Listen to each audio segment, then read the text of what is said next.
Hey folks, Fernando doing another video for the Modern Survivalist, and in this case it's going to be a pocket EDC update. I haven't done one of these in a while because honestly not a lot has changed, but recently a few things have, and it's nothing like big changes. I always stick to like a basic core setup in terms of having a flashlight, having a knife, a multi-tool, and a couple other things, but basically mostly floating around that idea.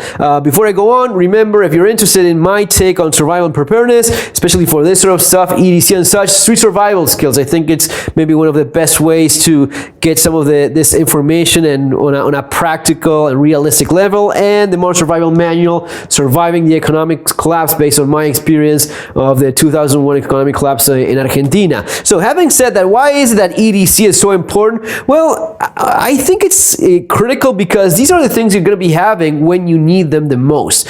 You don't get an invitation for SHTF. You know, when bad things happen, it's usually when you least expect it, but also when you're going about your life. Doesn't matter how great of a kit you have back home, your bug-out bag, your 4x4, a pickup full of stuff. If what you have is this, then this is what you're going to be having to deal with that situation. All right, so some people have this thing of, well, I cannot be bothered with carrying all this crap in my pockets, and I get it. Maybe it's even a matter of lifestyle, of attire, the kind of clothes that you wear. But let me tell you this: something like this, even in your keychain, you should be able to have at least a small, Victorinox and a small lighter. These two are weight nothing at all. They're just super minimalistic, and you have a decent little tool and a very good little flashlight. All right,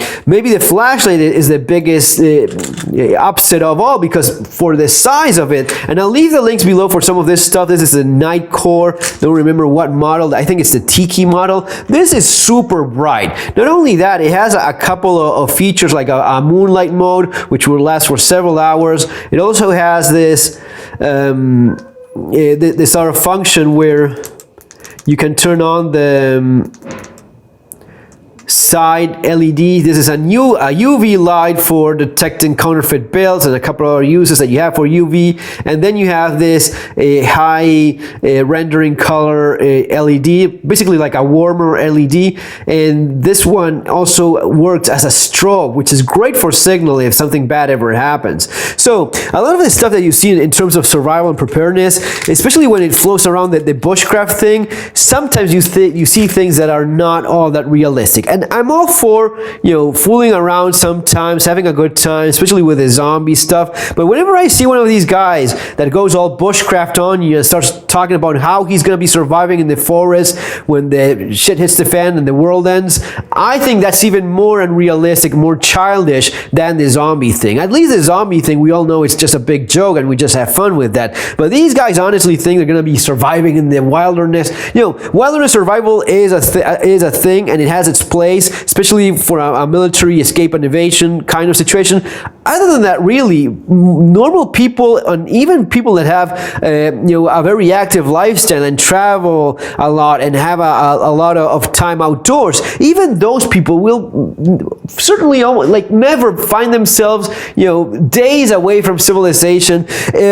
Today, it's almost impossible to find yourself in that sort of thing. Even when the folks in the kids from the rugby team got themselves, in the middle of a plane crash in the Andes, they ended up eating the dead. Even those guys were, realistically, they were one day away from a hotel. If they had walked in the right direction, they would have reached a hotel within the day. And other places, if they have kept walking with a basic minimal understanding of where they were and caught in the Andes. And I've been to the Andes working in taking a vehicle to a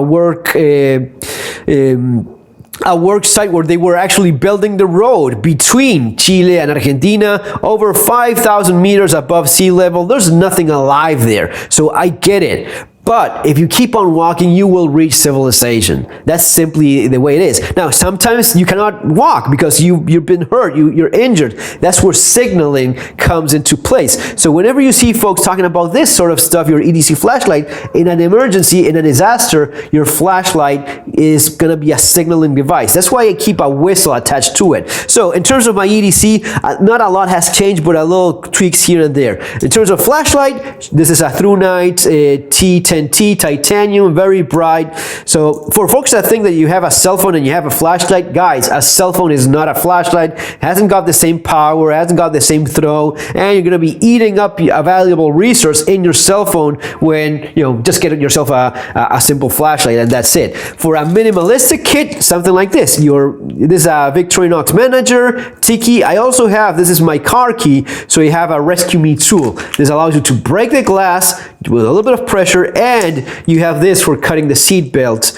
if you're trapped there. The Rescue Me tool is one of those things that, at times I took it away, but I think you should have it. It weighs very little, and it's just a valuable item if there's ever a car accident and you have to break that window, cut that seat belt.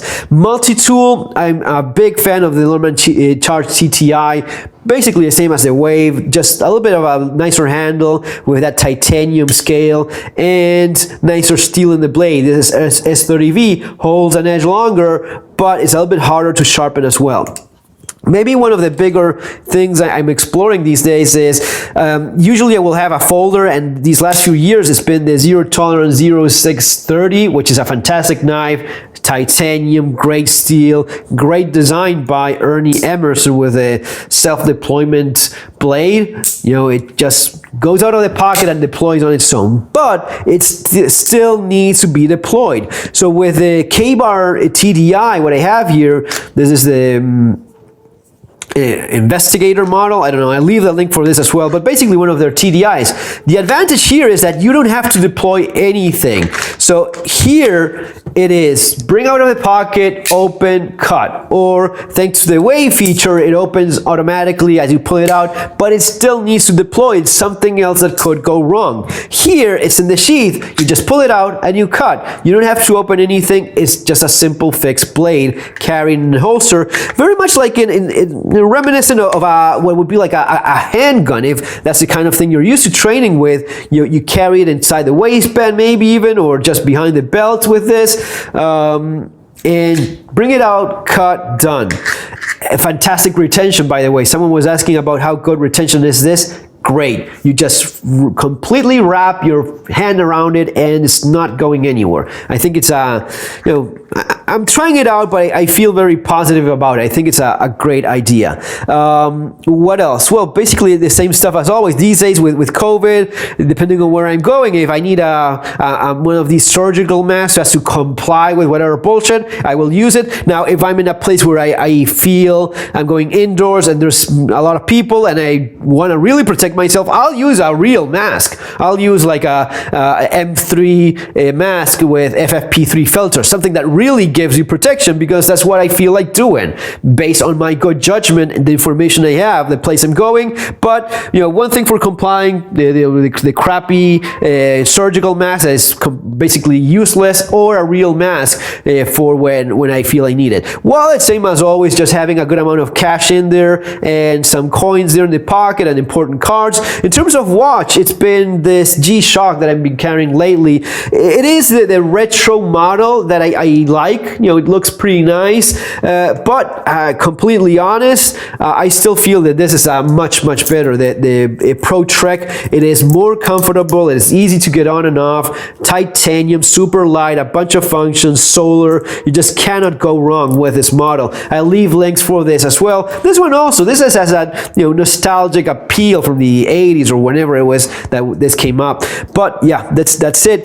In terms of my house keys, still having a little AAA flashlight, mostly because of the AAA battery, which if I end up getting discharged, this one I can find somewhere at AAA somehow to get by.